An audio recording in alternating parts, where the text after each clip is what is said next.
Bonsoir, assassin à 15 ans. Que peut-il se passer dans la tête d'un adolescent palestinien pour se transformer en meurtrier et aller assassiner avec une telle cruauté une femme de 38 ans, une Israélienne, mère de 6 enfants sous les yeux de ses propres enfants. Gérard Lopez, psychiatre, président de l'Institut de victimologie de Paris, nous aidera à comprendre. Il nous aidera aussi à appréhender la réaction de ces enfants témoins de l'horreur. Mais les enquêteurs ont peut-être déjà des éléments que nous n'avons pas encore. Ils interrogent en ce moment même le jeune terroriste Maxime Pérez. Il est environ 5 heures du matin. L'armée israélienne vient de pénétrer dans le village palestinien de Beth Imra. Le raid est mené avec l'appui des services de renseignement du Shabak. À l'image, les commandos d'Ouvdevan, habitués aux opérations coup de poing. En quelques minutes, les militaires atteignent la maison du terroriste, qu'ils encerclent. Chacune des entrées est sécurisée.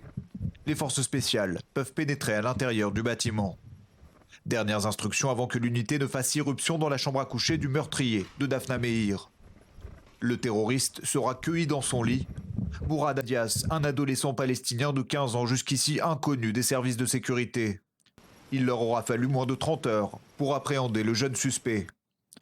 Menée par des centaines d'hommes, la traque de l'armée israélienne s'était concentrée dans la région sud de Hébron, en particulier autour des 4 villages palestiniens qui ceinturent l'implantation juive d'Otniel.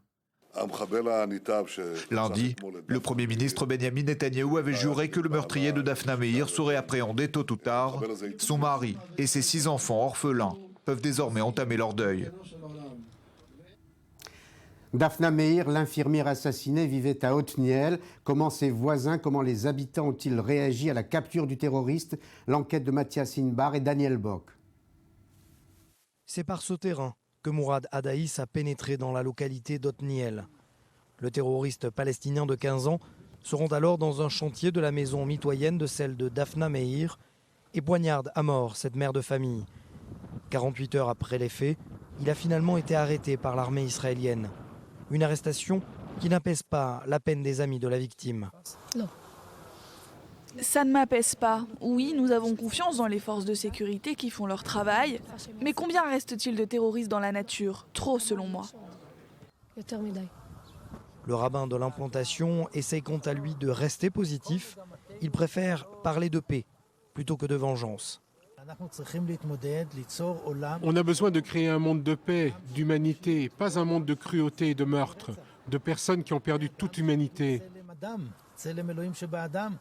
Et après cet attentat, les jeeps de l'armée et de la police israélienne se succèdent les unes après les autres sur les routes avoisinant Otniel. Des soldats patrouillent également à pied les chemins qui font face aux nombreux villages palestiniens. Une manière également de rassurer les 1000 habitants de cette implantation. Nous savions que les forces de sécurité et l'armée parviendraient à arrêter le terroriste. Jusqu'à aujourd'hui, c'est toujours ce qui s'est passé. Nous disposons d'un excellent dispositif de sécurité ultramoderne autour du village. Cela dit, c'est la première fois qu'un terroriste pénètre ici et nous ne savons pas comment cela s'est passé. L'armée est en train d'enquêter sur la question.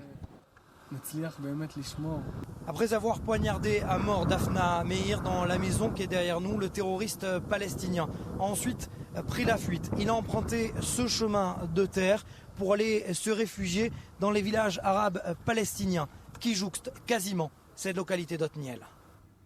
Et je vous propose d'écouter la réaction du Premier ministre israélien Benjamin Netanyahou, très ému aujourd'hui. Celui qui veut voir la vérité sur les racines du conflit entre nous et les Palestiniens, qu'ils viennent à Otniel, voir ici une famille fabuleuse qui voulait simplement la coexistence et la paix.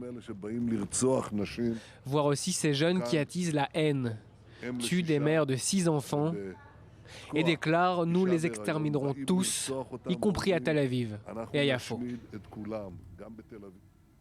Et l'on retrouve Julia Ganancia à Otniel, où l'émotion, j'imagine, Julia, est encore très forte ce soir. Oui, Paul, effectivement, une émotion qui est très forte. Les habitants d'Otniel sont encore sous le choc. Lorsqu'on est arrivé, ce qui nous a frappé d'abord, c'est les messages qui sont écrits un peu partout, sur les balcons, sur le portail. On peut lire des messages des messages d'espoir et puis des messages de solidarité, des messages qui disent par exemple nous nous réconfortons ensemble et nous restons forts, nous allons nous allons nous battre ensemble. C'est ce genre de message que l'on peut voir sur toute la route, à l'intérieur d'Otniel. Et puis des gens qui sont beaucoup, pour la plupart, abattus. Même si ce soir le terroriste est arrêté, beaucoup nous disent que ça ne changera rien, que ça ne ramènera pas Daphna Meir et qu'il faut prendre du temps pour faire face à la douleur et pour panser ses plaies. Donc beaucoup d'émotions encore.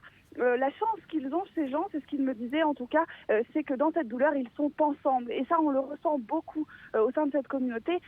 Ils se voient beaucoup, ils passent beaucoup de temps ensemble et ça les aide à passer cette épreuve qui est très difficile et qui est inédite dans ce village d'Otniel. Merci Julia.